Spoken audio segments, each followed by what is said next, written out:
अभी अपन जा रहा है इसमें चैंकिंग मेंशन। सब इधर से अभी दिखाएगा, इधर मनी एक्सचेंज होता है। यहाँ से जेवढे पण आणले पैसे तेवढे होणार, काही टेन्शन नाही आहे इथे। मनी एक्सचेंज सुरुवातीला आहे, त्याच्यानंतर पाण्याची बाटल्या वगैरे सगळं काय। ह्याच्यात हाँगकाँगमध्ये एकच अशी जागा आहे की ज्याच्या ठिकाणी सर्व काय तुम्हाला उपलब्ध होईल। एकच अशी एकमेव जागा आहे। आता इथं ह्या साईडला जाऊ, इथं कपडे, केळी, फ्रूट्स आहे इथं भरपूर। इथं शॉप आहेत, असे मोबाईलचे आहेत, सलाड आहेत ते बऱ्यापैकी, गोलगप्पे, केळी, सर्व प्रकारच्या इथं बिर्याणी वगैरे भरपूर आहेत।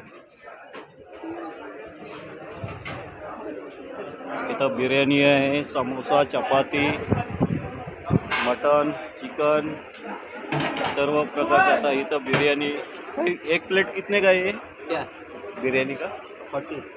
ये 40 रुपयाला एक बिर्याणी आहे, चिकन बिर्याणी आहे ना त्याच्यामध्ये। आणि याच्यामध्ये बिस्किटं पण आहेत, आपले बिस्किटं आहेत।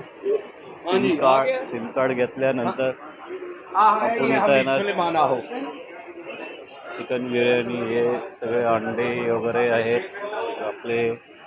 समोसा, बिर्याणी पार्सल आहे, 40 रुपये म्हणजे $40, हाँगकाँग $40 हे आपले आहेत मित्र, यांच्याकडे मी खातो। आणि हे आपला चकना,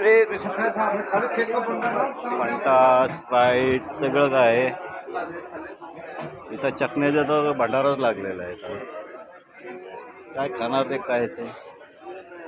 चैंकिंग मेंशन सगळ्यात। चणे फुटाणे पण आहेत, 10 रुपयाला चणे। दातून आपल्या अन्नाचं दुकान आहे इथे। इडली, समोसा, डोसा सर्व प्रकारचं येतं। त्याच्यामध्ये इलेक्ट्रॉनिक्स आहे आणि बरेच इथं काय आहे, ऑइलचं आहे, फुटबॉल आहे,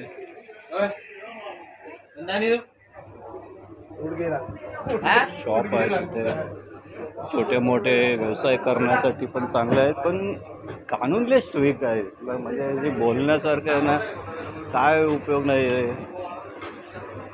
एकदा यांच्या चंगुल में आ गए ना हाँगकाँग वाले के, तर बात ही खतम। त्यामुळं त्याच्यामध्ये कच्चा माल वगैरे, आलू मटर वगैरे भेटते।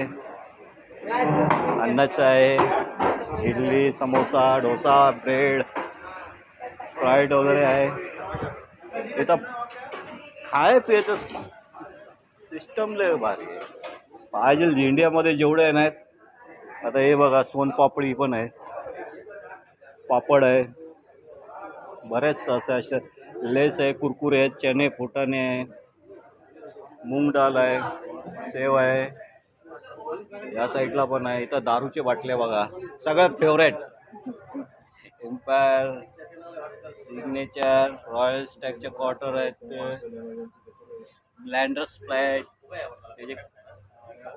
बीपी रिपी आयला भरपूर दिवसातून बघितल्या, बीपी बॅकपॅवर, रॉयल चॅलेंजर, अरे खतरनाक सगळे ब्रँड आहेत, ते सगळे इंडियातूनच मागवलेले आहेत। अगरबत्ती पण आहे त्यासोबत। आणि ही लॉन्ड्री आहे, एक्स्ट्रा चार्जेस लॉन्ड्री आहे। तर चायनीज लोकांचं आहे, पार्सल वगैरे जी सिस्टम असते। आणि असे छोटे मोठे जे करतात कामं, हे पण चांगले आहेत। आता इथं जाऊ, हा इथं कांदा आणलेला आहे, कांदा मला वाटतं 1-1 किलोचा, अर्धा किलोचा कांदे असतील इथं। अंडी, अंडी वगैरे आहे। हे ई ब्लॉक आहे, ई ब्लॉकच्या समोर दुकानं आहेत। आता मगाशी आपण गेलो ते डी ब्लॉकचा होता। कपडे वगैरे जे आहेत बरेच आहेत तसे। बिस्किट आहेत, पार्लेजी पार्लेजी, स्वाद भरे शक्ती भरे, मार्ली, मारी गोल्ड, गुड्डे, गुड्डे बिस्किट आहे. आणि हे सुकी मासे जे असतात ना, फ्राय केलेले ठेवलेले आहेत ते आहे. लुंगी आहे. आणि इथं बिअर वगैरे चहा शॉप वगैरे भरपूर आहेत. बऱ्याच अशा गोष्टी आहेत. छोटा मोठा व्यवसाय करायला काही हरकत नाही, पण कमीत कमी आणला इथं असं दाखवायला लागतंय 1 करोड रुपये तुमच्या अकाउंटमध्ये बॅलन्स पाहिजे. किती कमीत कमी. पहिले तर आता ह्याच्यामध्ये होतो, इंग्लंडच्या अंडरमध्ये होतं ना, त्यामुळे काय वाटत नसायचं.